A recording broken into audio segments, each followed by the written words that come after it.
First story. Never mess with someone that can fill your life with fertilizer. So a few years back, maybe more, I was in high school. Or what is, we were around 18 years old when it needed. A dude was a real jerk to me. Basically, he ruined 4 years of school. At the end, he was 2 years behind us. We ended school and he left it. Stupid jerk. Fast forward to a pair of months ago, I'm an agrarian technician with an office and all the things. Hell, I even got a potted ficus in there. Come this dude named Kevin. Same surname as the annoying school guy. Turns out he's a father. He wants some counseling for their farm. And then I order for them some phytoproduct stuff for plants, anti-parasites and nutrients. Okay, no problem, I need to see the place. He says no, you can't see the place. Just order everything. He then gets going while being angry and yelling profanities. He was a total jerk. He even scratched my car. Then I just made a call and waited. I called my friend and my mentor is the only AT in the place. I explained everything and he agreed to send the dude back to me. The dude later agreed to show me the place. It turns out he has a completely illegal house inside the place. Unfinished home looks unfinished outside, legally counts as machinery deposit, low to non-existent taxes. I see everything. All his trees are FUPAR by every kind of bugs, and his crops are dying. And then I saw him.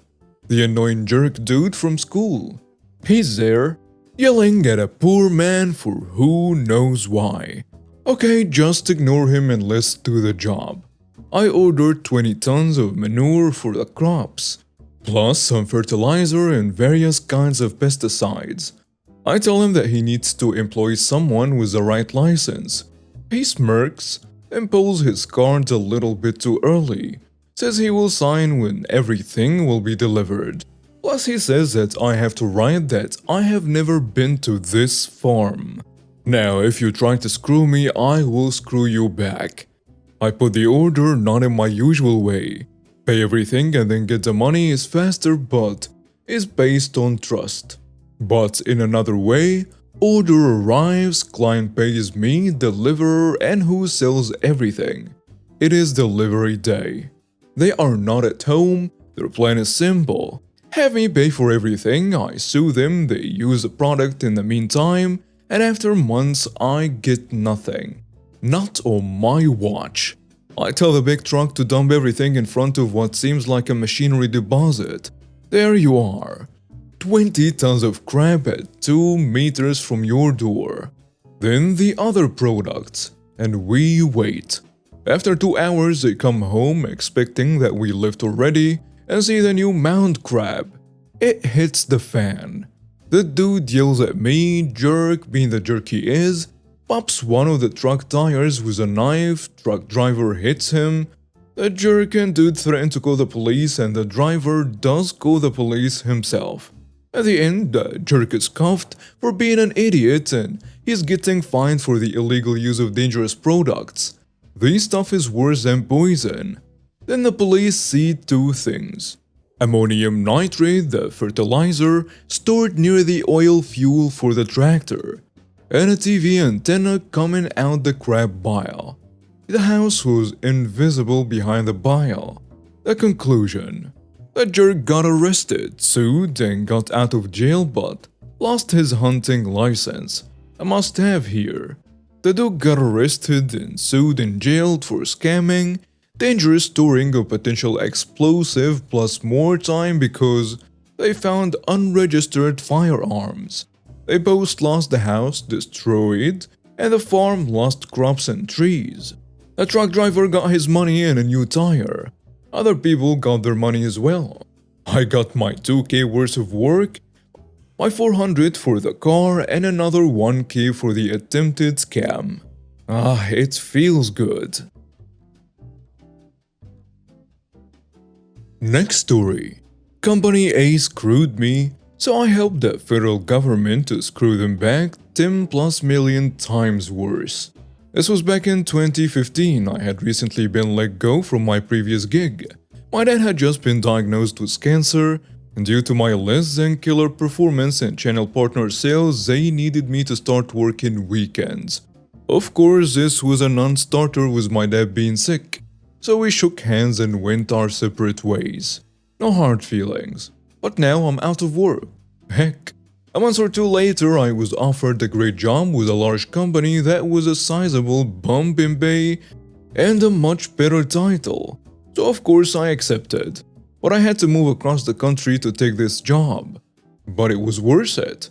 And Dad seemed to be on the mend and the cancer seemed to be in remission. So I felt okay with moving away. At the time, I lived about 30 minutes away from my parents.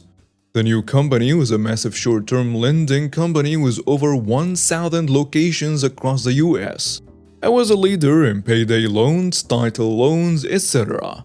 I didn't love the idea of working for one of these type companies, but I figured people make poor financial decisions all the time, and no one is forcing them to take the loan, and they likely understand what they are getting into. My job at Company A was basically to line up partnerships to help drive referrals to us from people looking for loans, but didn't qualify for a real bank loan and so on. I quickly ramped up the monthly revenue to $1+ million a month in just a few months being there. Everyone was nice, seemed like a good gig, except for one ex-army jerk, who I will call Sergeant Jerk, who would make snarky comments about everyone. Watch the clock and report you to HR if you came in at 9:05 a.m. instead of 9 a.m. or leaving at 4:45 p.m. not 5 p.m. and so on. You get the picture. Part of my job was to audit the third-party applications to verify the loans that occurred, plus the loan balance / amount to calculate the referral commission for the affiliates. Basic due diligence. But I had to look at the contract for the loan they signed and the accompanying terms and the conditions. That's when I started seeing red flags left and right. People on welfare or social security taking loans against their car title with payment terms they would never be able to pay back. Old ladies taking out a personal loan against her SS payments to help pay for their grandkids' school books and so on. Just heartbreaking scenarios.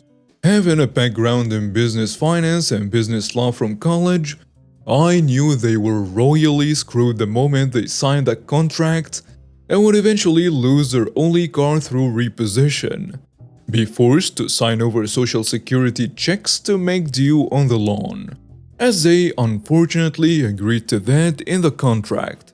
Just awful things. I started bringing this up to any executive or leader that would listen. They all said okay, but no change happened. I think we all felt super bad as a group about this company deep down, but it's our livelihood. Around this point, my gut kept telling me to document this, and to keep it for some reason. I didn't know what I would do with it at the time, I just felt this urge to do so. So I did. I stayed. I started collecting every bit of information I could find on them coercing people, even illiterate people, into signing the loan. I saw this in person multiple times doing store audits, basically using sleazy used car salesman tactics to close the loan. Company A intentionally not explaining that 28% interest is monthly, not annual, and you have to basically close a loan every month it is not paid in full, and sign a new one every month with new interest, carry over from the previous balance plus new fees, several hundred per new loan, basically every month, and overall just taking full advantage of desperate, financially illiterate people fully knowing they couldn't even pay off their loan, and they would milk them for every single dollar, then repossess their car and sell it at auction, or threaten to make the past loan payments known to their employer and threaten to garnish wages. Just horribly bad, mean-spirited business practices. I hated it, and hated Company A, and everyone in leadership that knew this was happening and basically said, "This is our business practices. It is legal. I knew full well it was not legal or ethical. I followed my gut instinct and had one of those mini handheld scanners and would print off every CFPP federal violation. I'd scan it and save it, compile it at home on an SD card. Fast forward a few months, my birthday is coming up and I had planned to take a week off to celebrate with my family back home. With my dad very sick at this point, I knew this was likely my last birthday with him. We had a blast, definitely top 5 family memories of all time. We lived it up and did everything we could think of together. The time came to go back to work in the other state, and I didn't want to leave, but told my mom I will come back home in a heartbeat when you need me to. I get back from PTO the next day, Monday. Mom calls me. Dad is in very bad shape. I run it by awesome boss and he says don't talk, go home, come back when you're ready.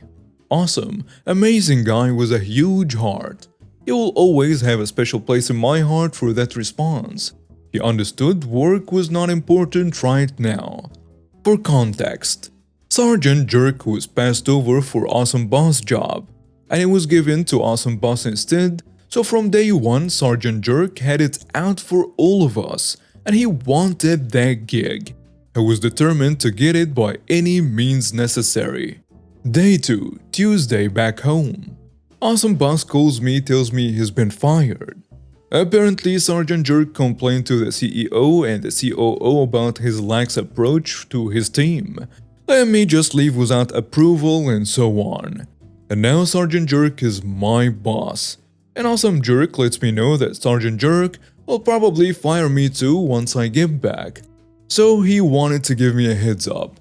With everything else I was dealing with, he just didn't want me to be blindsided. I stay through the funeral, then fly back to face the music. 10 minutes in, Sergeant Jerk calls me into his office, tells me I violated company policy by taking unapproved time off, and that we needed to talk to the HR. I explain what happened, Dad passed, funeral, mom is distraught, and so on. He says, I'm sorry that happened, but company policy doesn't excuse that. The lady of HR, however, felt so bad I had to be fired. By the COO nonetheless. I told her I've only been here 4 months, and I spent all my savings relocating down here for the job.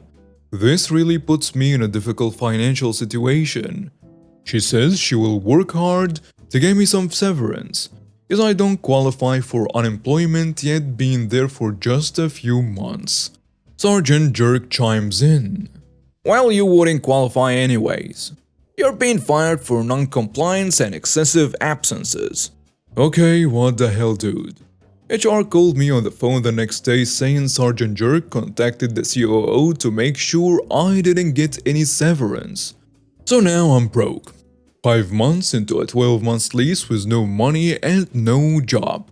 I'm up Crab Creek without a paddle. And without my go-to guy, my dad in this situation. I had to sell most of my stuff, pack up, and move back home to live with my mom. And now comes a righteous revenge. I tried to be civil, but a new boss and the executive team played dirty. The time of reckoning is now. I remembered my database of incriminating practices that violated CFPP guidelines, called up an awesome boss to get his feedback and advice, and he wants to help. And now we have a team. We spent the next several weeks building a massive file to submit to the Consumer Financial Protection Bureau for unfair and predatory lending practices by Company A, which we were somewhat complicit in. But both voiced our concerns, but we needed to make this right. We knew we had been a part of this monster. It's the least we should do to correct it. I gave everything I had to my awesome boss, now teammate, and we provided the CFPP everything I had seen in the brick and mortar locations, all the incriminating documents I had, and gave 2 detailed written statements of our concerns about Company A to the CFPP for their investigation under the condition of anonymity. We never heard back and assumed nothing would come out of it. But we did our best to right this wrong we had participated in. Unknown to us, there were thousands of complaints against Company A by consumers, and Awesome Boss let me know he heard from them, and what we provided helped them build their cases against Company A. My awesome boss calls me about 5 months later, now early 2016, to let me know that CFPP called them, and something is about to happen.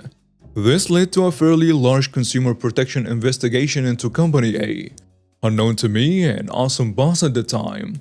But another several months passed and I didn't hear or see anything, so I figured that they hired some top-shelf lawyers and made it go away. That is until June of 2016. While drinking coffee and applying for new jobs at my mom's house in the morning, I was watching CNBC, and when Company A's name comes up, I turn to watch and see that they are getting hit with huge fines, legal fees, and their business has to basically stop all business until the case is resolved.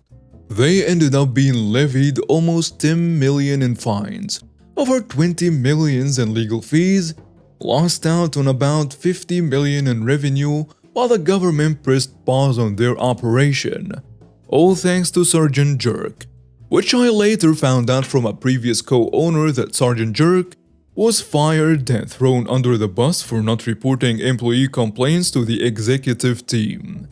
But they knew full well. I told the COO multiple times what we were doing is probably illegal, but they made Sergeant Jerk the sacrificial lamb in this case. To this day, there are still tons of pending class action lawsuits and regional government actions against them, but it worked out well for me personally. Mom was so glad I was back home. She was having such a hard time without Dad around. They were married for 35 years. I took my downtime to learn a new career that pays much better, and I love my new career and post-Company A life. And it felt good to watch that cesspool of a company get their comeuppance on behalf of everyone they lied to, stole from, or screwed over. As Grandma always said, some turds sink and some float to the top. In the end, they all get flushed. And I was just very happy to see this floating turd get flushed.